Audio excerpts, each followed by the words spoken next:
o Senado Federal aprovou em 2 turnos a proposta de emenda à Constituição que cria regras de aposentadoria especial para agentes comunitários de saúde e agentes de combate às endemias. A proposta recebeu 73 votos favoráveis e apenas 1 contrário, e agora segue para promulgação pelo Congresso Nacional, sem necessidade de sanção presidencial em função da metodologia da votação.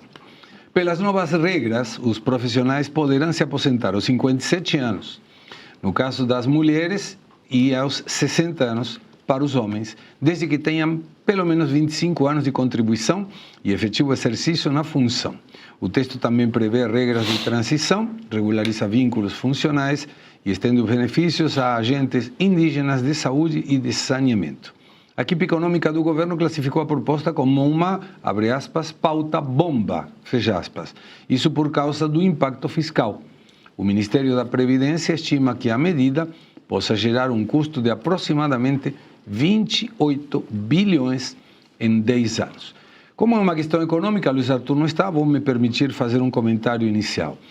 O problema dessa pauta, primeiro, é sumamente válido a gente melhorar a aposentadoria das pessoas que se dedicaram no mínimo 25 anos à sua profissão. Eu, pessoalmente, considero que hoje, a idade de 57 anos e 60 anos é muito precipitada.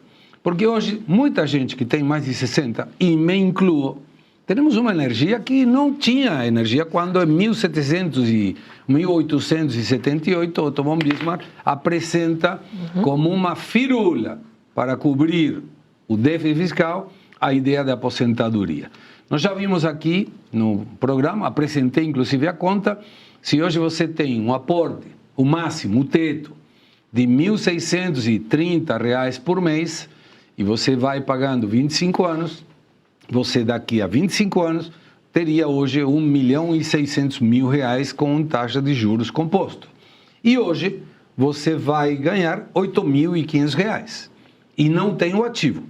Quando você coloca esse dinheiro, você fica com R$ 1.600.000 na tua conta e você conseguiria taxas de hoje uns 14, 15 mil reais por mês. Então você está colocando o governo sem saber se o dia de amanhã não aparece uma contagem, alguma coisa assim, ou o fundo de pensão que você está trabalhando, não sendo o INSS, aplicou num banco que faliu.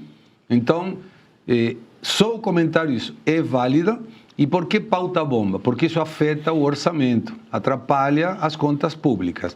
Isso é típico de quem não faz a conta, que nem a escala 6x1, também não fez a conta. Maria, teu comentário. Segre, eu tenho alguns pontos para tocar nesse assunto. Primeiro, que inconsistência do governo, parece piada. O governo preocupado com a situação e responsabilidade fiscal no Brasil. Piada.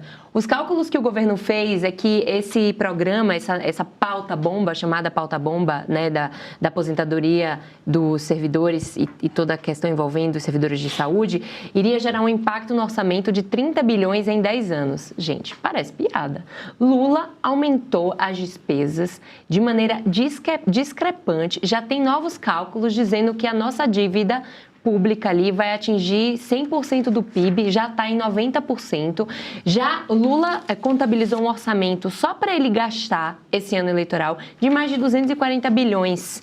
E o governo está preocupado com 30 bilhões em 10 anos, parece piada pronta e de muito mau gosto. E aqui não estou entrando no mérito do projeto em si, estou apenas apontando uma inconsistência do governo. Inclusive, o Dário Duriga, ministro da Fazenda, disse que pretende judicializar esse projeto. Mais uma judicialização para conta. O Brasil, país da judicialização. Mas vamos aos fatos. A meu ver, essa pauta bomba é extremamente eleitoreira. Alcolumbre passou com o intuito de mostrar ao governo que quem manda é ele e ele aprova as pautas que ele quiser na hora que ele quiser. Então, há uma briga de queda de braço entre Alcolumbre e Lula. A relação ali azedou depois que o Messias não foi aprovado para ingressar no STF. Desde então, Lula e Alcolumbre mais se falaram e o Alcolumbre pautar e querer votar essa pauta anuncia aí que a relação continua muito azeda. Essa pauta é eleitoreira por quê? O deputado, chama-se Dr. Leonardo, ele não tem mais mandato,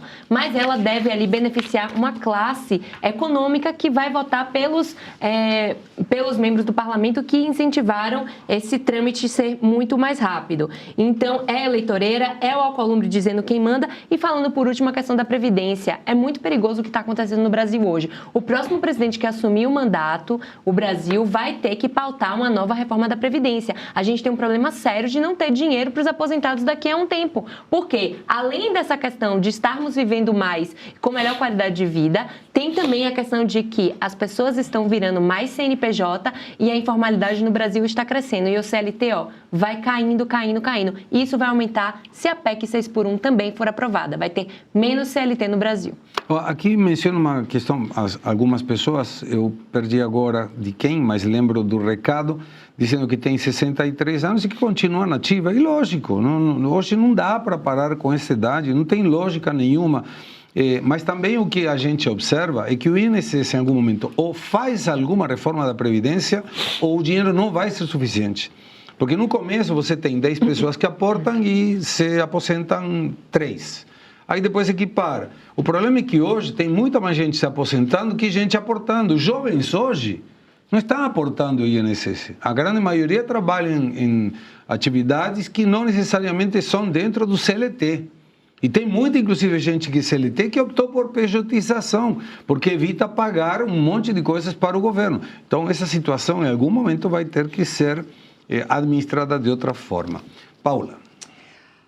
Isso que vocês estão falando, tem muitas pessoas que não sabem como funciona a pirâmide do INSS. Gente, não é que você paga o INSS hoje e fica lá numa conta esperando o dia que você for se aposentar. Não, o dinheiro que você está pagando e investindo no INSS está indo diretamente para alguém que está aposentado agora. Ou seja, se não tiver gente para pagar a sua aposentadoria lá na frente, você vai ficar sem nada. Ou seja, é uma bomba relógio que uma hora ou outra o Brasil vai ter que enfrentar ou teremos uma convulsão social.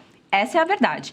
Sobre o Senado aprovar a aposentadoria especial, isso aí é claramente uma briga de gigantes. É, como a Maria disse, a continuação da briga entre Alcolumbre e Lula, e isso ele só traz benefícios para Alcolumbre, porque a base do governo Lula votou a favor deste projeto, porque sabe, gente, hoje esse é ano de eleição, claro. Estamos tratando justamente dos eleitores do Lula, pessoas trabalhadoras que estão ali tentando melhorar sua aposentadoria e tudo mais. E agora o Dário Duriga, ele vai judicializar justamente porque esse projeto deixou uma brecha. Ele deixou uma brecha porque ele não indica de onde que vai sair esse dinheiro. Ou seja, fica muito fácil reverter essa situação. Mas aí o estrago já vai ter feito, né? O presidente Lula vai ficar muito mal na fita, justamente a eleição, e o Alcolumbre vai ficar muito bem. Maria das Graças Monteiro disse: por que vocês só leem os superchats e não leem as mensagens do usuário? Estamos lendo. Não é superchat, estamos lendo. Se a gente consegue entender assim, porque tem na sequência, então às vezes a gente perde alguma coisa, mas nós estamos atentos, sobretudo Maria, eu e João, estamos atentos sempre para ver o que vocês falam e a gente replicar isso. Vocês fazem parte do Inclusive, eu programa. fiquei ontem de mandar um beijo para o município de Cunha, aqui de São Paulo, que escreveu que está assistindo a gente, mandou, que disse que estava um frio. Não lembro quem foi a pessoa que escreveu, mas aqui mandando um beijo para o município de Cunha, que disse que estava 12 graus enquanto nos assistia. Esperamos que não seja alguém que trabalha na prefeitura, porque teria que estar trabalhando no lugar de assistir o programa, né? William. Eu também acho muito interessante a gente falar de rombo com um governo como o governo do PT, que a gente já chegou a quase que 96% do PIB com relação à questão do endividamento. Agora, uma coisa que me chama muita atenção, Segré, é o fato de que esse governo está perdendo no Congresso. Ele não consegue mais ter articulação política no Congresso, que era uma das coisas que o Lula sempre se gabava de ter capacidade de fazer. E aí agora o que ele faz? Ele vai contar para tentar resolver esse problema com o STF.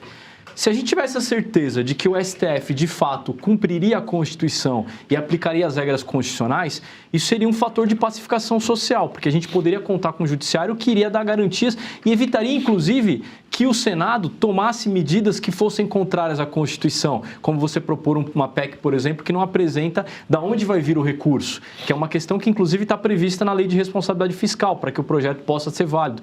Mas, infelizmente, a gente vê que o Supremo entrou tanto na questão da pauta política que hoje ele é o fator determinante. Então, a articulação com o Supremo passou a ser mais importante do que a articulação com o Congresso. Isso é o fracasso de uma estrutura democrática do país. Eu acho que a gente precisa realmente repensar isso, porque a justiça tem que cumprir a lei, tem que aplicar a lei e tem que ser elemento de fator social. Aplicar a lei ao caso concreto, não ficar se metendo em questões políticas e sendo o avalizador político de um país.